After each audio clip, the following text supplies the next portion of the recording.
దేవుని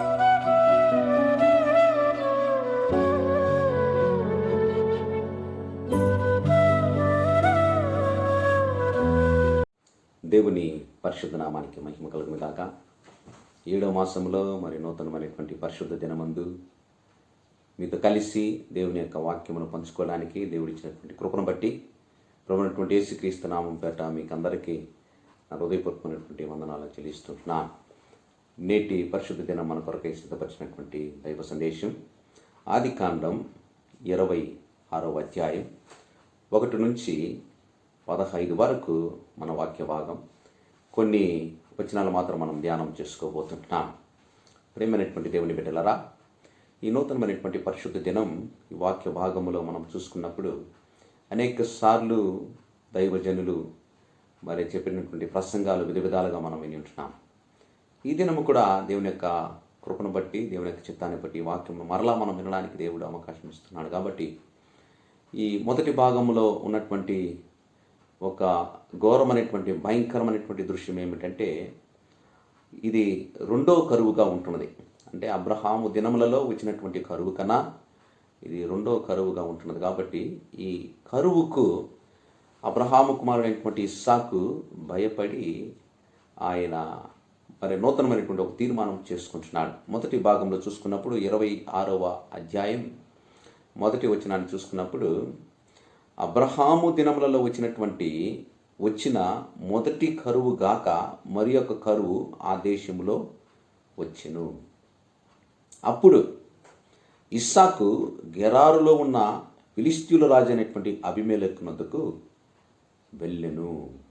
ప్రేమైనటువంటి దేవుని బిడ్డలారా, ఐజాకు ఇస్సాకు ఆయన చేసుకున్నటువంటి తీర్మానం ఏంటంటే, వచ్చినటువంటి కరువుకు భయపడి తన ప్రాణాన్ని, తన కుటుంబాన్ని కాపాడుకోవాలా అన్నటువంటి ఉద్దేశంతో గెరార్లో ఉన్నటువంటి రాజును వెతుక్కొని పోతూ ఉంటున్నాడు. ఇక్కడ జరిగినటువంటి ఒక గొప్ప ఆశ్చర్యమైనటువంటి కార్యం ఏంటంటే, ఆయన ఎప్పుడైతే అక్కడ ఆ గెరార్లో ఉన్నాడో అక్కడ దేవుడు ఆయనకి మరి దర్శనం అవుతుంటున్నాడు. దేవుడు మాట్లాడుతుంటున్నాడు ఇస్సాకుతో, ఇస్సాకు, నువ్వు ఐగుప్తు దేశంలోనికి వెళ్ళొద్దు, గెరారులో నువ్వు ఉండుము. అక్కడ నీకు ఏ ఒక అవసరత ఉంటున్నదో అవన్నీ నేను నీకు సంధిస్తాను. ఎందుకంటే నేను నీ తండ్రికి ప్రమాణం చేసినటువంటి దేవుణ్ణి, నీ తండ్రిని పిలిచి నేను ఆయన నడిపించినటువంటి దేవుణ్ణి గనక నేను ఏదైతే చెప్తుంటున్నానో అవన్నీ కూడా నీకు కూడా చేస్తాను. నీ తండ్రిని పిలిచినటువంటి దేవుణ్ణి నేను ఆశీర్వదిస్తాను. ఎలాగ ఆశీర్వదిస్తానంటే, నిన్ను నక్షత్రములు చూడు, ఆకాశంలో ఉన్నటువంటి నక్షత్రములు, ఆ రీతిగా నీ సంతతును నేను ఆశీర్వదించేదను. దేవుని యొక్క వాక్యములు మనం చూసుకున్నప్పుడు 4వ వచనాన్ని, ఏలనగా నీకును నీ సంతానమునకును ఈ దేశములన్నీ ఇచ్చి నీ తండ్రి అయినటువంటి అబ్రహాముతో నేను చేసిన ప్రమాణము నెరవేర్చి ఆకాశపు నక్షత్రం వలె నీ సంతానమును విస్తరింపచేసేదను. దేవుడు మాటనిచ్చి ఆయన నెరవేర్చేటటువంటి దేవుడుగా ఉంటున్నాడు. ఇస్సాకు ఆ కరువును చూసి ఆయన ఆ గెరార్లో ఉన్నటువంటి ఫిలిష్తీయుల రాజు అనేటువంటి అబీమెలెకు దగ్గరికి ఆయన నివాసము చేయడానికి పోయినప్పుడు తన యొక్క మనస్సులో వచ్చినటువంటి ఉద్దేశం ఏంటంటే, గెరారు మనుషులు క్రూరమైనటువంటి మనుషులు, వారు కొంచెం కూడా కనిక్రమ లేనటువంటి మనుషులు. అందుకే ఆయన కింద భాగంలో చూసుకున్నప్పుడు అక్కడ ఆయన ఒక విధమైనటువంటి ఆలోచన చేస్తూ ఉండొచ్చు. ఒకవేళ ఈ గెరార్ నుంచి నేను ఐగుప్తు దేశానికి వెళ్ళిపోవచ్చు అని తన మనసులో అనుకుని ఉండొచ్చు. కానీ అందుకే దేవుడు అతనికి దర్శనమై చెప్పాడు, నువ్వు ఏమాత్రం ఐగుప్తు దేశానికి వెళ్ళడానికి వీల్లేదు, గెరార్లోనే ఉండు, నేను నీకు తోడై ఉండును. అంటే ఈ గెరారులో దేవుడు ఎందుకు తోడుగా ఉండాలా? మనుషులు అర్థం చేసుకున్నటువంటి మనుషులు, క్రూరమైనటువంటి మనుషులు, అసూయ కలిగినటువంటి మనుషులు. ఇంకా కింద వాక్యంలో మనం చూసుకోవచ్చు. మనము 6వ వచనం చూసుకున్నప్పుడు, ఇస్సాకు గెరారులో నివసించును, ఆ చోట మనుషులు అతని భార్యను చూచి ఆమె ఎవరని అడిగినప్పుడు అతడు ఆమె నా సహోదరి అని చెప్పాను. ఎందుకు అబద్ధం చెప్పాలి ఇక్కడ ఇస్సాకు? అంటే తనకి ముందుగానే తెలుసు ఆ చోట్ల ఉన్నటువంటి మనుషుల యొక్క ఉద్దేశాలు, వారి మనసు యొక్క ఆలోచనలు, వారి యొక్క మరి నడవడికలు అంతా కూడా విన్నపడ్డాడు. కాబట్టి అందుకే అక్కడ తన ప్రాణాన్ని, మరి రెబెక్క ప్రాణాన్ని కాపాడుకోవడానికి ఆయన ఈ అబద్ధం చెప్పాల్సి వచ్చింది. కింద మిగతా వాక్యంలో మనం చూసుకున్నప్పుడు, ఎందుకనగా రెబెక్క చక్కనిది గనుక ఆ చోట మనుషులు ఆమె నిమిత్తము నన్ను చంపుదురేమో అనుకుని తన భార్య అని చెప్పుటకు భయపడెను. అర్థమవుతుందా ఇప్పుడు ఎందుకు క్రూరమైనటువంటి మనుషులు గెరారులో, ఎందుకు ఇస్సాకు గెరారులో ఉండకుండా ఐగుప్తు దేశానికి వెళ్ళాలనుకున్నాడు అంటే, ఐగుప్తు దేశంలో ఉన్నటువంటి ప్రజలు ఎంతో మేలు అనుకున్నాడు. కాకపోతే ఇశ్రాయేలు ప్రజలను వారు బానిసలుగా ఉంచారేమో కానీ, అయితే ఎంత ఘోరమైనటువంటి పరిస్థితులలో వాళ్ళు ఉంచలేదు. ఈ ఫిలిస్తీన్లు రాజు అయినటువంటి అబీమెలెకు ఆ యొక్క స్థలములో ఉన్నప్పుడు మరి ఇప్పుడు సహోదరి అని చెప్పాడే ఈయన, ఎందుకు అబద్ధం చెప్పాడు? అప్పుడు ఈయన కిటికీలో గుండా చూస్తుంటున్నాడు రాజు. కిటికీలో గుండా చూస్తున్నప్పుడు ఇస్సాకు రెబెక్కతో సరసాలు ఆడటం చూశాడు. అప్పుడు పిలిచి అడుగుతుంటున్నాడు, నువ్వెందుకు అబద్ధం ఆడినావు ఇస్సాకు అన్నప్పుడు, ఈ చోట ఒకవేళ మనుషులు నా ప్రాణము తీస్తారేమో అని చెప్పి నా సహోదరి అని చెప్పాను. అక్కడ ఆయన ఎప్పుడైతే గెరారులో ఉండడానికి తీర్మానం చేసుకొని దేవుడు వాగ్దానం చేసినటువంటి దేవుడు అతనికి మరి తోడుగా ఉంటున్నాడని ఎప్పుడు అబీమెలెకు తెలిసినదో, ఆయన ఆ గెరారులో ఉన్నటువంటి ప్రజలందరినీ కూడా పిలిచి చెప్తుంటున్నాడు, ఈ మనిషి జోలికి మాత్రం ఎవరు కూడా పోకూడదు, ఎందుకంటే దేవుడు ఇతనికి తోడుకున్నాడు. కింద భాగంలో అంతా కూడా చూసుకున్నప్పుడు అక్కడ మనకి అర్థమవుతుంటుంది. అందుకు 10వ వచనం, అందుకు అబీమెలెకు, నీవు మాకు చేసిన ఈ పని ఏమి? ఈ జనులలో ఎవడైనను ఆమెతో నిర్భయముగా శయించవచ్చును, అప్పుడు నీవు మా మీదకి పథకము తెచ్చి పెట్టువాడువు కదా అనెను. అబీమెలెకు, ఈ మనుషుని జోలికైనను ఇతని భార్యకి జోలికైనను వెళ్ళువాడు నిశ్చయముగా మరణశిక్ష పొందును, తన ప్రజలకందరికీ ఆజ్ఞాపించు. ఎందుకంటే ఇతడు రాజుగా ఉన్నాడు, అయితే ఇతనులో ఒక దేవుని యొక్క ప్రసన్నత చూశాడు, దేవుని యొక్క భయం చూశాడు, దేవుని యొక్క సన్నిధి చూశాడు, దేవుడు ఇతనికి తోడుగా ఉండి కార్యాలు జరిగించటం ఇతడు చూశాడు. కాబట్టి ఇతని నిమిత్తమై అక్కడ ఉన్నటువంటి ప్రజలందరూ కూడా చెప్తున్నాడు, ఇతని జోలికి ఎవరు కూడా పోవద్దండి. ఒకవేళ అలాగూ ఎవరైనా ఇతను జోలికి కానీ పోయినట్లయితే వారు తప్పకుండా మరణశిక్ష విధిస్తారు. ప్రేమైనటువంటి దేవుని బిడ్డలారా, కొన్ని సందర్భంలో మన కొరకు దేవుడు రాజులను సిద్ధపరుస్తాడు, యాజకులను సిద్ధపరుస్తాడు, ప్రవక్తలను సిద్ధపరుస్తాడు. మనకు అన్ని విధాలుగా మనకి భద్రత కావడానికి, మన ప్రాణాలు రక్షించడానికి దేవుడు దూతల్ని నడిపిస్తాడు.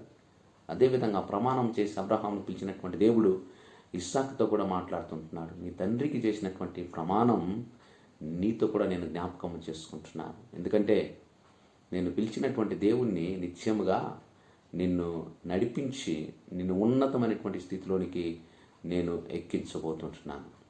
కింద భాగంలో మనం చూసుకున్నప్పుడు 13 వచనములో, అతడు మిక్కిలి గొప్పవాడగు వరకు క్రమముగా అభివృద్ధి పొందుతూ వచ్చెను.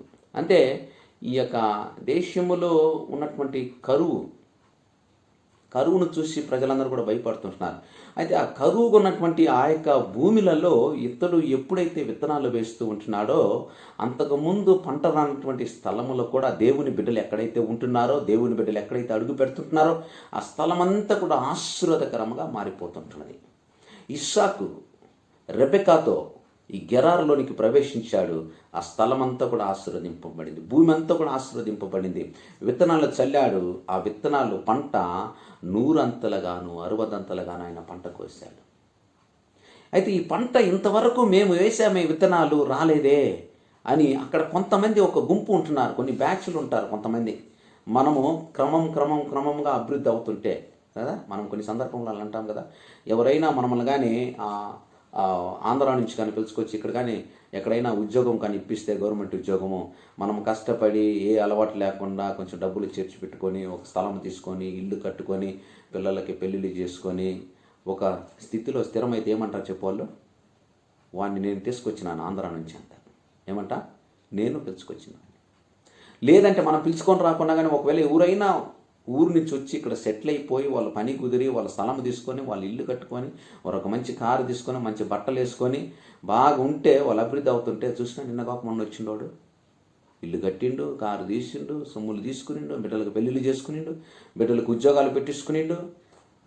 మనము క్రమముగా అభివృద్ధి అవ్వడానికి కారణం ఏంటో తెలిసిన, దేవుని యొక్క భయము మన హృదయంలో ఉన్నప్పుడు, దేవుడు మనకు తోడుగా ఉన్నప్పుడు, నిశ్చయముగా దేవుడు మనల్ని హెచ్చించేటప్పుడు చుట్టుపక్కల ఉన్నటువంటి ప్రజలు అది ఒప్పుకోలేనటువంటి పరిస్థితులలో ఉండొచ్చు. అక్కడ అందుకే 14వ వచనంలో చూసుకున్నప్పుడు అక్కడ అతని గొర్రెల ఆస్తియు గొడ్ల ఆస్తియు దాసులు గొప్ప సమూహమును కలిగినందున ఫిలిష్తీయులు అతని యందు అసూయపడిరి. మనం అనుకోవచ్చు, మనకి ఎవరు లేరులే పగస్తులు, మనతో అందరూ బాగానే మాట్లాడుతున్నారులే అని చెప్పని. ప్రేమైనటువంటి దేవుని బిడ్డలారా, జాగ్రత్తగా ఉండాలి. మనం చాలా జాగ్రత్తగా మనముల గురించి ఇతరుల కాడ చెప్పేటటువంటి వారు ఉన్నారు. ఇతరుల గురించి మన కాడ చెప్పేటటువంటి వారు అనేక మంది ఉంటున్నారు. వాళ్ళు వచ్చి ఏదైనా చెప్పేటప్పుడు మనం ఆ మాటలు వినకూడదు. వాళ్ళు విని చెప్పేటటువంటి వారిని గురించి మాటలు తీసుకొచ్చి మన దగ్గర చెప్పకూడదు. చెప్పేటటువంటి వారు శిక్షలో ఉంటారు, వినేటటువంటి మనము కూడా శిక్షలో ఉంటాం. అది మంచి పద్ధతి కాదు, అది మంచి క్రమశిక్షణ కాదు, క్రైస్తవులకి అది మంచి అలవాటు కాదు.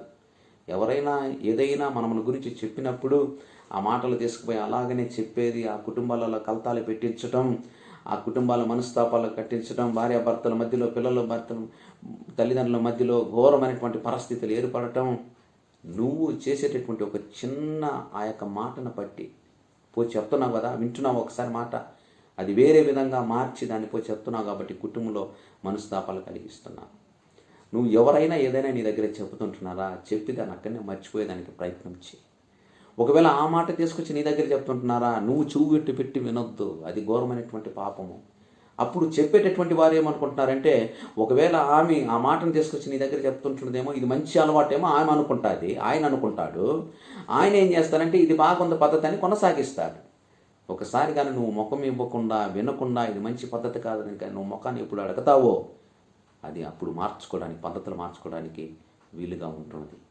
అక్కడ ఫిలిష్తీయులు ఇస్సాకు క్రమముగా అభివృద్ధి అవుతున్నాడు కాబట్టి వాళ్ళు ఏం చేశారు, అతని మీద అసూయపడ్డారు. ప్రేమైనటువంటి దేవుని బిడ్డలారా, ప్రమాణం చేసినటువంటి దేవుడు నిశ్చయముగా నిన్ను అంచులంచులుగా హెచ్చిస్తాడు. ప్రజలకు అర్థం కాదు. కొన్నిసార్లు ప్రజలు అసూయపడతారు. కొన్నిసార్లు ప్రజలు అనుకుంటారు, ఎట్లా ఇది సాధ్యం, ఎలాగ జరుగుతుంటున్నదని అనుకుంటారు. అయితే దేవుడు మనకు తోడుగా లేకుంటే ఇది కూడా జరగదు. ఈ దినమందు అనేక క్రైస్తవ కుటుంబాలు దేవుని యందు భయభక్తులు కలిగి దేవుని చెప్పినటువంటి మాటకు లోబడి విధేయత చూపించి ఆ విధముగా ఆయనకు త్రోవలలో నడుస్తున్నారు కాబట్టి దేవుడు నిత్యముగా ఉన్నతమైనటువంటి స్థితిలోనికి ఆ కుటుంబాలను హెచ్చిస్తూ ఉంటున్నాడు. మన జీవితాలలో జరుగుతున్నాయి. చివరిగా 15వ వచనం, అతని తండ్రి అయినటువంటి అబ్రహాము దినములలో అతని తండ్రి దాసులు త్రొవ్విన బావులన్నిటినీ ఫిలిష్తీయులు మన్ను పోసి పూడ్చివేసిరి. అసూయ చూడు ఎట్లుంటున్నది. భూమిలో నుంచి ఉచితంగా వచ్చేటటువంటి నీళ్లు అవి కూడా అతని తండ్రి కాలములో తవ్వినటువంటి బావులన్నీ కూడా ఏం చేశారు ఫిలిష్తీయులు. అసూయ, వీడు ఏమాత్రం ఈ నీళ్లు ఉండబట్టి దాన్నే పంట వేసింది, భూమిని దున్నింది, విత్తనాలు చల్లింది, పైరు వచ్చింది, నూరంతలుగా ఫలించింది. ఆ నీళ్ళే లేకుంటే ఏం చేస్తాడు, పూర్తి చేశాడు. అంటే రెండో భాగం మనకి సమయం లేదు కాబట్టి ఆ రెండో భాగం చూసుకున్నప్పుడు ఎక్కడ పోయి ఇస్సాకు ఆయన అడుగుపెట్టి తవ్వినప్పటి కూడా అక్కడ నీళ్లు ఖచ్చితంగా వచ్చాయి. ఎందుకంటే దేవుడు తోడుగా ఉన్నాడు. భూమిని, ఆకాశములను, భూమి క్రింద నీళ్లను సృష్టించినటువంటి సృష్టికర్త నీకు నాకు తోడుగా ఉన్నప్పుడు మనుషులు బూడిపేస్తే దేవుడు ఇంకొక స్థలంలో మరలా నీళ్లు రప్పించడా? మనుషులు ద్వారాలు మోతేస్తే దేవుడు ఇంకొక ద్వారం తెరవడా? ఈ దినమందు మనము కష్టాన్ని చూసి, చీకటిని చూసి, భయాన్ని చూసి పారిపోవటం కాదు, కానీ అక్కడే కష్టాలు వచ్చినా, నష్టాలు వచ్చినా, సమస్యలు వచ్చినా, పోరాటాలు వచ్చినా నిలబడి దేవుని మీద భారం వేసి మనం సాధించి దాంట్లో నిజమైనటువంటి ప్రార్థన వీరులు క్రైస్తవులని మనం నిరూపించుకోవడానికి నిలబడాలి కష్టములలో. ఆ రీతిగా ఇస్సాకు ఆయన మనసులో అనుకున్నాడు, కానీ ఆ ఈజిప్టు దేశానికి వెళ్ళిపోవాలంటే దేవుడు ఒప్పుకోలేదు. నువ్వు గెరారులోనే ఉండు, అక్కడ క్రూరమైనటువంటి మనుషులు నిన్ను చంపుతారు, వాళ్ళు నిన్ను రకరకాలైనటువంటి శ్రమలు పెడతారు. అయినా కూడా వాళ్ళందరినీ కూడా నోరు మూపడానికి రాజుకు నేను ఆజ్ఞాపిస్తానని చెప్పారు. అదేవిధంగా రాజు చెప్పాడు, ఇతని జోలికి కానీ ఇతని భార్య జోలికి కానీ ఎవ్వరు కూడా పోకూడదు. దేవుడు మనకు తోడుగా ఉన్నప్పుడు అధికారులు మనల్ని చూసి చెప్తారు, మన జోలికి ఊరికి రాకుండా. ప్రేమైనటువంటి సహోదరి సోదరుల, ఈ దినం నువ్వు దేని కొరకు నువ్వు భయపడుతున్నావు? కష్టాన్ని చూసా, కరువును చూసా, అప్పును చూసా, బాధలను చూసా? నీ పిల్లలు ఎదిగున్నారు, వారు ఏ పరిస్థితులలో మరి వారు స్థిరపడాలా అన్నటువంటి భయం నీకుంటున్నదా? ఒకవేళ గృహం కట్టుకోలేనటువంటి పరిస్థితిలో ఉంటున్నావా? గృహం కట్టుకోలేకపోతున్నానే, పిల్లలకు ఉద్యోగం లేకుండా పోతుంటున్నదే, పిల్లలకి వివాహాలు చేయలేకపోతున్నానే భయపడుతుంటున్నావా? దేవుడు ఏదైతే చెప్తున్నాడో నువ్వు అది కానీ చేస్తే నిత్యముగా నువ్వు ఉన్న స్థలంలో నుంచి దేవుడు నిన్ను ఉన్నతమైనటువంటి స్థితిలో నడిపిస్తానని ఈ యొక్క వాక్యం ద్వారా నేను హెచ్చరిక చేస్తున్నాను. దేవుడు ఈ యొక్క వాక్యం ఎక్కువగా దీవించి ఆశీర్వదించిన గాక. ప్రార్థన చేస్తున్నాం. సర్వశక్తిమంతుడా, కృప కలిగినటువంటి తండ్రి, నీకు స్తోత్రములు. ఈ నూతనమైనటువంటి పరిశుద్ధ దినములో దేవా, మీరు ప్రమాణము చేసినటువంటి ఆయన విశ్వాసులకు తండ్రి అయినటువంటి అబ్రహామును, తన కుమారుడైనటువంటి ఇస్సాకును, ఆయన యొక్క సత్యమైనటువంటి రిబెకాను మాకు తండ్రి ఈ దినము మా ముందు నిలబెట్టి, ఆ కరువు కాలంలో, కష్టకాలంలో, క్రూరమైనటువంటి మనుషుల మధ్యలో ఎంతో భయముతో జీవించినప్పుడు నువ్వు తోడుగా ఉండి వారి యొక్క చేతి పనిని, వారి యొక్క భూమి ప్రయాసమును, కష్టాతీతమును అభివృద్ధిపరిచి నూరంతలుగాను ఆశీర్వదించినటువంటి దేవా, వారికి ఎంత విరోధులు ఉన్నప్పటికీ, ఎంత అసూయ ఉన్నప్పటికీ కూడా వారందరినీ కూడా ప్రభా మీరు అర్థమ చేసినటువంటి దేవుడిగా ఉన్నందుకని నీకు స్తోత్రములు చెల్లిస్తున్నా. మీరు మాట ఇచ్చి మాట నెరవేర్చేటటువంటి దేవుడిగా ఉన్నందుకని నీకు స్తోత్రములు. ఈ పరిశుద్ధ దినమందు వాక్యం వింటున్నటువంటి ప్రతి నీ బిడ్డ హృదయములలో గొప్ప ఉజ్జీవమును దయచేయండి దేవా. పరిశుద్ధాత్మ తండ్రి క్రియను జరిగించండి.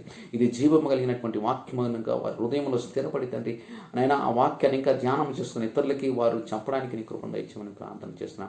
వాక్యం వింటున్నటువంటి ప్రతి ఒక్క కుటుంబానికి, ప్రతి ఒక్క వ్యక్తికి తండ్రి మీరు నాయన అర్థం చేసుకోవడానికి జ్ఞానం దయచేయమని ప్రార్థన చేస్తున్నాం. సంఘం కొరకు, సంఘంలో ఉన్నటువంటి కుటుంబాల కొరకు ప్రార్థిస్తున్నాం దేవా. ఈ యొక్క కరోనా వైరస్ ద్వారా ఎందరైతే బాధపడుతూ చనిపోయింటున్నారో ప్రతి ఒక్కరికి తండ్రి మీరు నాయన కావాల్సినటువంటి ఆదరణ దయచేయమని ప్రార్థన చేస్తున్నాం. మా యొక్క భారతదేశం కొరకు, ప్రత్యేకంగా తమిళనాడు స్టేట్ కొరకు, మా భారతదేశంలో ఉన్నటువంటి ప్రతి ఒక్క స్టేట్ కొరకు మేము ప్రార్థన చేస్తున్నాం తండ్రి. మా భారతదేశం చుట్టూ ఉన్నటువంటి ఇతర దేశాలకు, మా దేశాలకు సమాధానం దయచేయమని మేము ప్రార్థన చేస్తుంటాం.